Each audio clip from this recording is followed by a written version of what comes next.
From Bloomberg QuickTake, I'm Madison Mills. It's election day, and record numbers of voters are casting their ballots. But it's not just the presidential election at stake. There are several key Senate races that we're going to be watching throughout the night. Let's take a look at some of those important Senate races.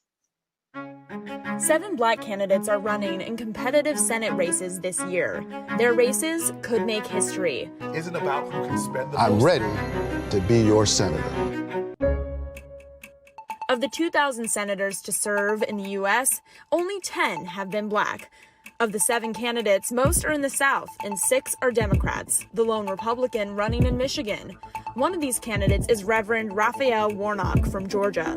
We say to America, witness the new South, and we're ready for change, and we want change now. Black candidates across the country are winning primaries and running in competitive districts, which could make the next Congress a record-breaking one for Black lawmakers. This comes after a summer of protests in support of the Black Lives Matter movement took place in all 50 states, making it the largest set of protests in U.S. history. We have to remember that we're not simply voting for the president of the United States, as vital as that is. We're voting for senators who are going to be essential for passing the changes in law that we need to make manifest a democracy that we've only dreamed about. America's lack of Black senators is a pattern even in states with large Black populations. In Louisiana, the population is 33% Black, but the state has never had a Black senator. This is one of many reasons lawmakers are calling this a start that's nowhere near the finish line. My belief is that this election cycle is better than it would have been had we not been engaged, but we are nowhere near where we should be as an American society that is premised on the notion of democracy.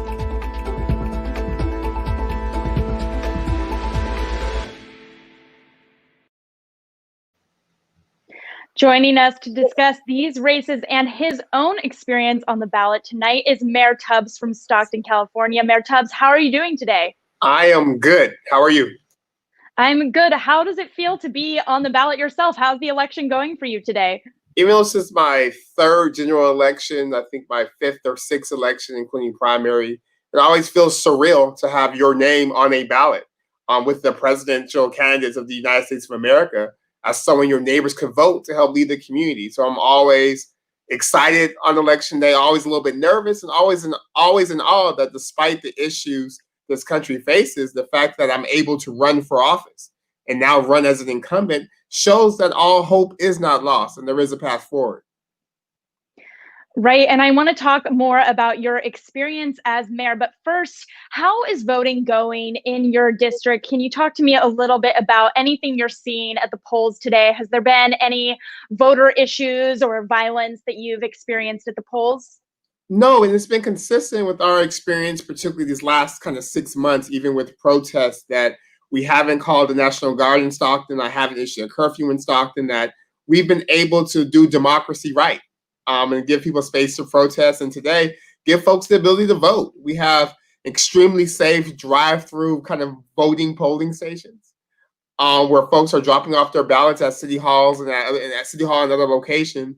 And I haven't heard any problems or any incidents of voter suppression in Stockton. So I'm proud, again, of our community for understanding that democracy works best, or it only works, in fact, when everyone can vote.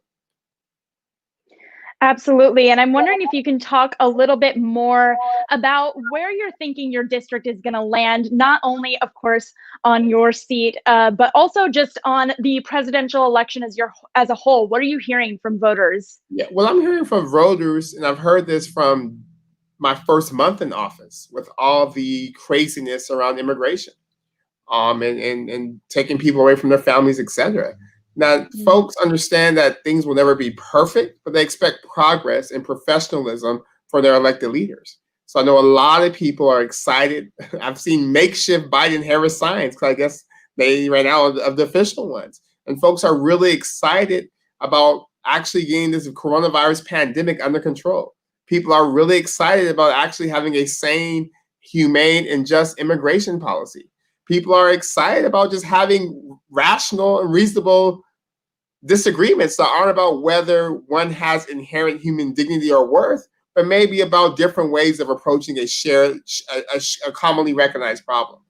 So I know the folks in Stockton are excited. We've seen our absentee ballot return rate. I think we're at 45, 50% before today in terms of all ballots. And I think in 2016, we only had a 60% turnout for the presidential. So it's looking like we're going to shatter that norm. And I'm excited about it.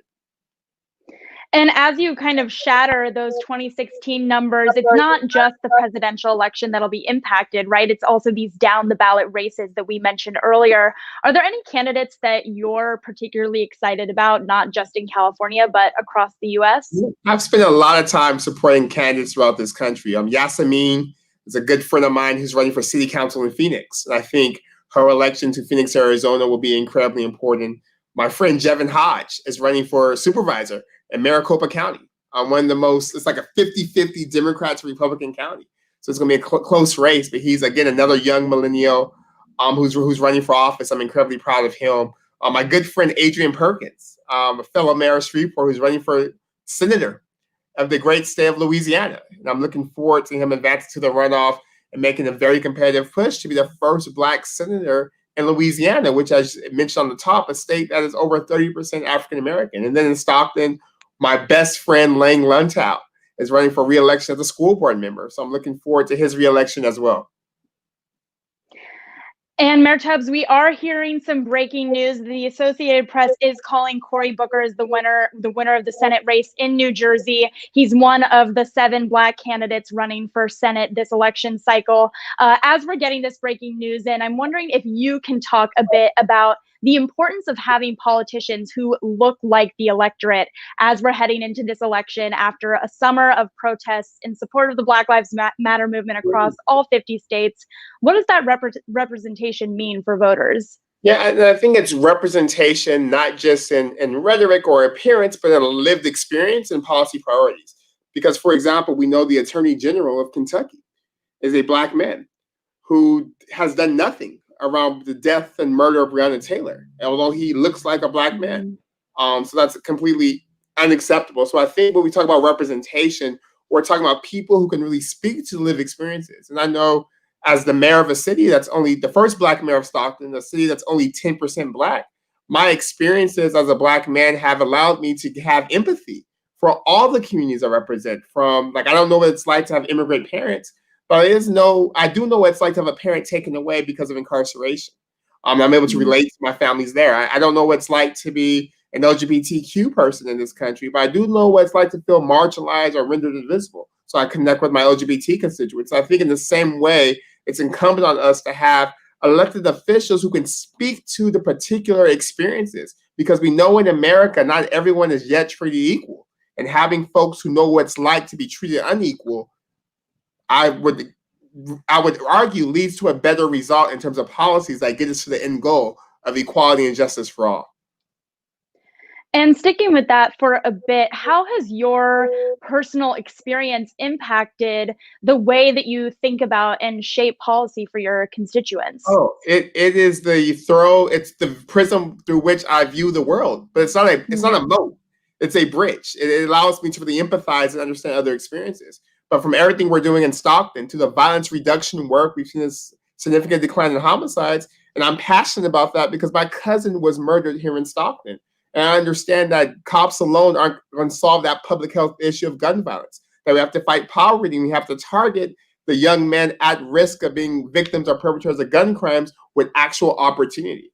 The basic income pilot we're doing in Stockton comes from growing up with a single mother and watching her struggle and watching her work and never seeing her wait for someone to give her a handout, never saw her squander money away, never saw her be lazy or dumb, but saw her work incredibly hard but still struggle because of the structural issues in our economy. And that's why I was like, we're going to do a basic income, despite at the time when we announced it, people thinking that idea was too radical. Or even the work we're doing around Stockton Scholars, where every single kid in my largest school district is given a 4-year, 2-year, or trade school scholarship. Comes from being the first one in my family to go to college and knowing how much it meant for me to hear people tell me that they saw me as someone who had a future after high school, someone who was worthy of the investment of having their higher education paid for. So absolutely, I think my lived experiences make me a better elected official. Thank you for sharing that, Mayor Tubbs. And something that we're hearing right now is that there is a bit of violence in Southern California. And we've spoken with some elected officials throughout the day today who've said that they are expecting to have higher police presences in their cities to account for this violence. Do you envision that leading to police brutality in these cities if this unrest unfolds tonight? I would hope not, but I think we've seen, particularly with the protests around Black Lives Matter, that we have significant progress to be made in terms of how do we allow for protests and et cetera. But I also would argue that part of this is a symptom of the problem that's on the ballot, which is the current president. He has emboldened white supremacists. He has told his boys who are proud to stand by and stand ready or whatever he said, and has really emboldened also some members of law enforcement to feel like that they are the judge, the jury, and executioner. So with that being the backdrop, I hope people vote. I hope people vote for a better future for us all. And I hope we all understand that even if there is a little bit of conflict, that's just the end of an era. And we're going to turn the page into a United States that's not perfect, but it's actually making progress in a nation that really understands the inherent dignity of all human beings. You mentioned the president emboldening some of these actions, and we did hear the president at his rallies over the past few days sort of calling on his supporters to go to the polls and potentially intimidate voters. Are you concerned about that behavior, not only in your district, but across the country? Absolutely. We have seen voter suppression in real time and not in history books, not just this election, but in the midterms, et cetera. And it's completely unacceptable. I remember studying the civil rights movement and thinking, well, we are not perfect, but at least we want people to vote. And the fact that there's not just a president, but an entire political party who in gubernatorial races and Senate races and House races and local races stake their claim to legitimacy on making sure that people most impacted by policy don't vote is completely unacceptable. And that's something we're going to have to address within the first 100 days of this new Congress, that we're going to have to do something to make sure that voter suppression, just like white supremacy, is a relic we look at in museums and not a lived experience. It makes no sense to call ourselves the world's greatest democracy, democratos, the people rule, if we don't want all people to vote. And that just has to change. So it's heartbreaking. It's a reminder of the work we have to do. And again, it has to be priority number one, ensuring free and fair elections in this country in perpetuity. As soon as we get a new administration and new Congress in. And looking beyond voter suppression, one issue that may come from tonight's results is the president could contest the election, particularly in certain swing states. Have you thought about how you might handle that? And have you spoken with any other mayors or local officials about what they might do if the election results are contested? I mean, mayors, community members, aunties and grandmas and fathers and grandfathers, I think that's item one on people's minds, which is unfortunate. In America in 2020, on election night, this is the conversation we have to have. But my response has always been, let's make sure that doesn't happen, that there's still time, at least on the West Coast, to get to the polls. So if you're in Colorado, if you're in Arizona, make sure you go vote, get your cousins to vote, get everyone you know to vote, so we don't have this issue. But if the issue arises, we have to be very clear and very firm. This is not about a crazy white supremacist, incompetent president. This is about our country. This is about our republic. This is about democratic values and norms. That if this same conversation was happening in another country, we would call the UN to be election monitors. If the things we criticize depots and dictators for is what's being talked about here in our country, and we won't stand for this. So I'll be the first one, as soon as the election results are contested, to be a very clear voice about the need to count every vote, including mail-in ballots, about the fact that whoever wins the popular vote in the Electoral College should be named president, and then also fight to abolish the Electoral College so we don't have to keep having this sort of conversation every 4 years. I want to dig into that for a minute. What do you see that fight to abolish the Electoral College looking like? It's a constitutional amendment, I've heard, or something of that sort. So it's going to take sort of intense organizing in the House of Representatives and the Senate to make it a something that has to happen, just like we have to abolish the filibuster, I believe, and just like we have to expand the Supreme Court. And I know for some people that feels radical, but we live in radical times. We have a group that does not have legitimacy to be appointing Supreme Court justices while the election is going on and has done so.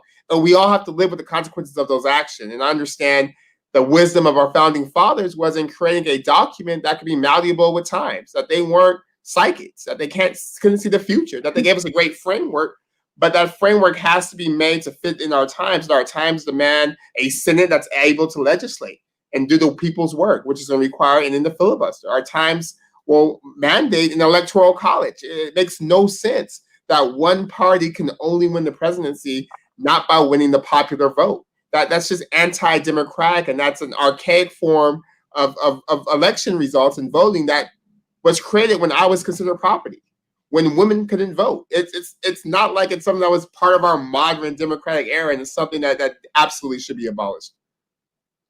A lot of the policies you just mentioned are big federal policies that would have to be rolled out. I'm curious, do you have any political ambitions to run for president yourself someday?